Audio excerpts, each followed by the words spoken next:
Ladies and gentlemen, a regime doesn't collapse when people take to the streets. It collapses the moment those in power start packing their suitcases and looking for a way out. When gold is loaded onto planes, when money flows out of the country faster than blood flows on the streets, it's no longer just social unrest, it's the sign of a state imploding from within. So what's really happening behind the curtain of power in Iran? Who is bleeding this nation dry in the final days of the regime? Right now, we're going to unpack the escape routes, the secret money flows, and the historic moment that could reshape the entire Middle East. And if you're interested in deep, direct geopolitical analysis that doesn't shy away from the truth, make sure to subscribe now so you don't miss the critical insights that lie ahead. Not every regime collapse begins with gunfire or tanks rolling down the boulevard. Some fall apart in a much more dangerous state, the panicked silence of those still in charge. Today, Iran is entering that moment, one that on the surface looks like protests, but underneath is the quiet unraveling of an entire system. The fiery images from the streets of Tehran, Isfahan, or Mashhad may easily give the impression of a familiar uprising: crowds, banners, flames, chants. But focusing only on that surface risks missing the most terrifying part of the story. Because while the crowds face live ammunition, tear gas, and prison bars, in a deeper layer of power, a completely different motion is unfolding. Silent, cold, and long planned. History shows us a regime doesn't die when people protest. It dies when the ruling class starts to pack. When those holding the treasury, the orders, and the levers of repression no longer believe their own tomorrow lies within the nation's borders. At that point, the state ceases to be a political entity and becomes merely a temporary shell for personal escape plans. Iran is now emitting every one of those signals, not through public declarations, but through actions. Foreign bank accounts suddenly activated, flights that don't appear on commercial schedules, financial transactions not made for profit, but to convert assets into forms that can be carried, hidden, or safeguarded after collapse. This isn't the panicked response of a few individuals. It's the coordinated behavior of an entire class that has already seen the end coming. What's most dangerous is this: the process isn't happening after the regime has fallen. It's happening while the regime is still ordering its forces to shoot at citizens. A state that both suppresses in order to survive and simultaneously prepares to abandon its own country is a state that has lost the moral and psychological foundation to govern. At that point, every command rests solely on inertia, and inertia is the most fragile force in the realm of power. When the elite begins to treat national assets as personal luggage, the final thread connecting them to society is severed. And people sense this immediately, even without data or leaked documents. They feel it through drained banks, runaway inflation, unpaid wages, and the exhaustion and apathy etched into the faces of the armed guards. A society doesn't need to know exactly how much money has been taken. It only needs to know the money is gone. And it is precisely at this moment that protest ceases to be just a political act. It becomes a survival instinct of a society that's been abandoned. When people realize that those asking them to endure a little longer for the homeland have already secured their own escape, every call for sacrifice rings hollow. The state is no longer a symbol of the future. It becomes the barrier between society and survival. But to understand why this escape process can unfold on such a massive scale, we need to look deeper into the nature of Iran's power structure. Because this isn't a regime being hollowed out in panic. It's a system that was designed to be hollowed out from the very beginning. And right there, behind what appear to be spontaneous protests, lies an underground empire of assets that has been operating for decades. It is this hidden empire that now dictates the pace and shape of the collapse we're witnessing today. To understand why Iran can be hollowed out so quickly and so deeply, we need to face a truth often hidden behind slogans and rituals of power. For decades, the Iranian state has never truly operated like a normal country. It has functioned as a closed ecosystem of assets, where political power and economic ownership are fused into one, and where the line between public and private wealth barely exists. In that structure, the national budget is just the tip of the iceberg. Beneath it lies a vast network of assets outside any form of public oversight. Religious foundations immune to audits, Semi-military conglomerates that both manufacture and trade, state-owned enterprises disguised as family businesses, and underground income channels tied to smuggling, oil, logistics, and cross-border finance. The state exists, but alongside it runs another state, one with no constitution, no elections, and no need to be held accountable. In times of stability, this structure creates an illusion of strength. Money flows steadily toward the power center, feeding the security apparatus, buying loyalty and maintaining order through both violence and incentives. But this very model carries a dangerous instinct. When power is threatened, its first reflex is not reform or negotiation, but asset withdrawal. Because to the ruling class, assets are not tools for national service, but personal survival insurance. So when protests erupt and persist, what truly shakes the system is not the number of people in the streets, but the realization that the old order no longer guarantees safety for those at the top. From that moment on, the state's operating logic reverses. Instead of using assets to maintain power, power is used to extract assets from the system. With each passing day, the state survives a little longer, but its insides are drained a little more. The consequences of this don't wait until total collapse to reveal themselves. Banks run low on liquidity, not because the economy suddenly tanked, but because the money has already been moved. Wages are delayed, not because the budget naturally ran dry, but because it was deliberately siphoned off. Security forces lose motivation, not just from exhaustion, but because they can clearly sense that those giving the orders are ready to flee at any moment. At this stage, corruption is no longer individual behavior. It becomes a collective strategy. Every link in the system understands that whoever withdraws last will be the one left to face the fallout. And when the fear shifts from fearing the state to fearing being left behind, the speed of the looting accelerates exponentially. The state still exists in name, but its actual capacity to function is diminishing, like a body that still moves, but has lost too much blood. What's remarkable is that this process doesn't happen in total darkness. Its signals leak into society, creating a deadly psychological spiral. The more clearly people feel the emptiness of the state, the more they lose faith. And the more that trust erodes, the more the ruling class rushes to withdraw, because they know there's no turning back. It's a self-destructing loop that few regimes escape once they've entered. But assets don't just vanish. They always have to go somewhere. And it's precisely the destination of those funds, those bars of gold, those invisible holdings, that reveals the real map of power in the post-collapse era. When gold begins to leave Tehran, when money flees domestic banks in search of safer havens, the question is no longer how much has been taken, but where is it going? And that answer opens a new chapter, one where the geopolitics of the escape route becomes the deciding factor in the fate of an entire nation. In geopolitics, no escape is ever random, and no destination is chosen on a whim. When a regime prepares for its downfall, the movement of its assets becomes the clearest mirror of what it truly trusts. Today, Iran is revealing that mirror in stark detail.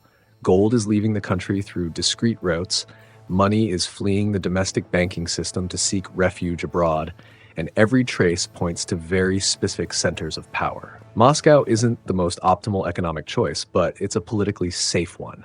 For Iran's elite, it's the final place where assets can be shielded from Western pressure, from freezing orders and international tracking mechanisms. Physical gold, hard to digitize, hard to confiscate, becomes the top priority. Flights that bear no commercial markings, cargo that doesn't appear on standard customs records, all point to the same truth. This isn't trade, it's an extraction mission executed with military-like discipline. Dubai plays a different role.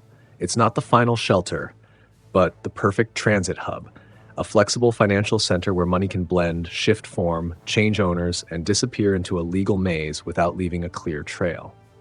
For Iran's elite, Dubai isn't just a vault.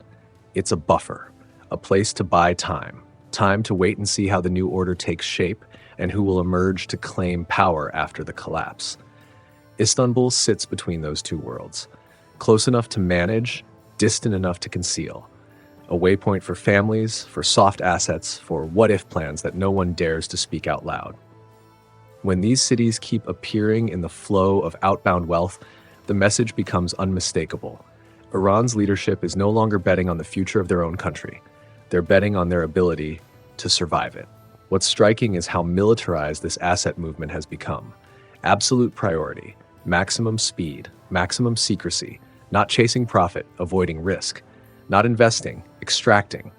When a regime treats national assets like personal baggage in an emergency evacuation, it's silently admitting that power can no longer be preserved at home. But the harsh truth is this: every escape at the top sends shockwaves down below. The faster the assets flee, the emptier the system becomes. And that emptiness isn't just reflected in economic figures. It's felt in the psychology of those still being ordered to stand at the front lines and defend an order that its own leaders have already abandoned. Rumors travel faster than commands. Whispers begin to circulate in army barracks, in police stations, in paramilitary units. If they've prepared their exit, what exactly are we staying behind to protect? When the armed rank and file realize that the nation's wealth is being moved out while they're left behind with late paychecks, rising risks, and a darkening future, loyalty begins to crack. And this is the tipping point, where the crisis crosses beyond economics into a far more dangerous domain, a psychological breakdown inside the apparatus of repression itself. When trust is gone, violence loses its power. When orders are no longer believed, authority survives only on paper. The flight of assets, which at first seemed like a story about gold and money, ends up lighting the fuse of something far deeper, a betrayal within the very minds of those who were once the final pillars of the regime. No regime survives on laws or slogans alone. Every coercive state stands on one final pillar: the belief, held by those with guns, that their sacrifice has meaning. When that pillar begins to wobble, the entire structure of power starts to tremble. No matter how many barbed wire fences, armored vehicles, or shoot-to-kill orders are still in place. Today, Iran is entering exactly that dangerous moment, a moment of betrayal without oaths, unfolding silently within the minds of the repressive apparatus. For decades, the loyalty of Iran's security forces has been maintained by two forces: fear and reward. Fear of punishment and the benefits of rank, income, privilege, and status granted by the system. But both of these require one foundational condition: the belief that the system will last long enough to protect those who serve it. When that belief disappears, every personal calculation begins to shift. Information about fleeing funds, offshore assets, and the quiet departure of top officials' families doesn't need official confirmation to have an impact. It spreads through rumors, whispered conversations, and unmistakable signals in daily life. Delayed salaries, dwindling supplies, commanders going silent, orders growing vague. To the soldiers standing face to face with an angry crowd in the street, these details speak louder than any official speech. The questions start to form, quietly, privately at first. What exactly are we protecting, and for whom? When those questions stop having convincing answers, discipline doesn't collapse overnight, but the cracks begin to show. Orders are still given, but executed more slowly. Brutality still happens, but the certainty is gone. A repressive machine can still kill in desperation, but it cannot maintain power for long when its operators have lost faith. What's even more dangerous is the domino effect. When one unit hesitates, others watch. When one commander flinches, subordinates take note. This psychological betrayal doesn't need to show up as desertion or open mutiny. It only takes enough people deciding all at once to not go too far, to not risk everything for a system that's running away, for the state's coercive power to deteriorate rapidly. History shows us that this is the stage when authoritarian regimes often become the most violent, not because they're strong, but because they're afraid. Violence at this point isn't about deterrence, it's about masking panic at the top. But violence fueled by lost trust only accelerates collapse. It sends the opposite message, that the state no longer controls anything, except the trigger. And when the machinery of repression begins to function under a cloud of doubt and fatigue, society senses it. The people realize that behind the barricades isn't a united force, but human beings just as uncertain, scared, and abandoned as they are. That moment is pivotal because it transforms the nature of the conflict. From here, protest is no longer just a political act, a message, or a demand for reform. It becomes a confrontation for survival. When people understand that the state can no longer protect them, nor even protect those who enforce its will, the goal shifts. It's no longer about changing policies, it's about reclaiming what's needed to live. And it is precisely at this threshold that the crisis enters a new phase, where economy, violence, and survival instinct merge into one, where Iran is no longer simply witnessing protests, but is slowly sliding into a confrontation between society and a state that has lost its soul. There is an invisible but crucial boundary in every social crisis, the line between political dissent and the struggle for survival. On one side of that line, people take to the streets to demand change, to send a message, to apply pressure. But once they cross to the other side, all idealistic calculations vanish. People no longer protest for slogans. They protest for food, because their savings have evaporated, because their children's future is under daily threat. Iran is now sliding across that boundary, and doing so at a terrifying pace. At first, the protests bore the familiar shape of political discontent: banners, chants, standoffs with police. But when the financial system starts collapsing from within, when the currency devalues faster than people can adapt, when banks shut down or run out of cash, the nature of the conflict changes completely. At that point, the targets are no longer the seats of power, but the places where money and resources are stored: banks, tax offices, financial headquarters, warehouses.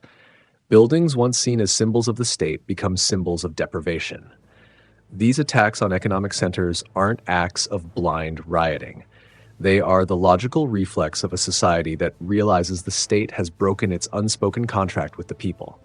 When the government can no longer guarantee the most basic things, the value of money, access to food, essential services, its legitimacy crumbles. And when legitimacy collapses, laws collapse with it.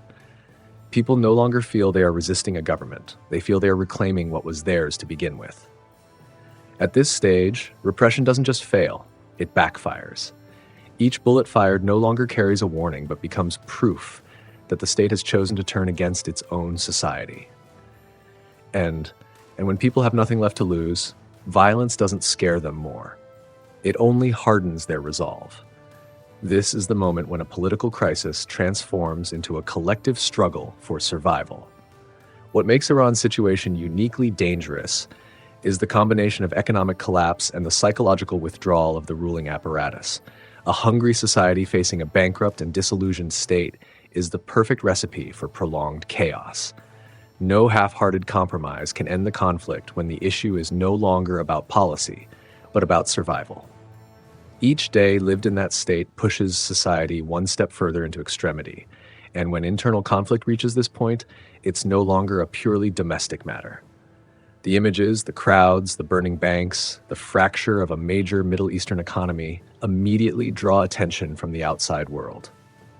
Great powers don't need official announcements to know a regional balance point is collapsing. They're not waiting for Iran to call for help. They're watching, calculating, preparing. This is the moment when the crisis enters another layer, where time no longer favors Tehran. As internal conflict morphs into a survival war, all the international elements once considered external pressure start becoming decisive variables, not to save a dying regime, but to manage the fallout of its collapse. And in the realm of global power, when the major players begin preparing for that scenario, it means they've quietly accepted one truth: the countdown clock for Iran has entered its final beats. When a nation enters a state of survival-driven chaos, the outside world no longer views it through the usual lens of diplomacy.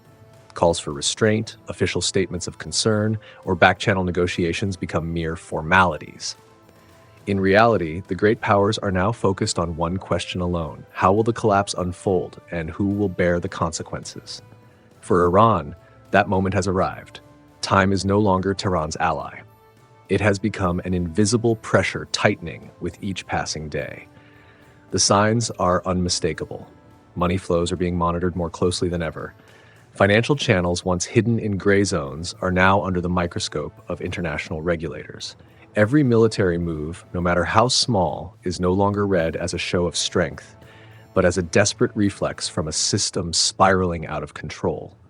In the eyes of the world, Iran is no longer a stable adversary to deter or negotiate with.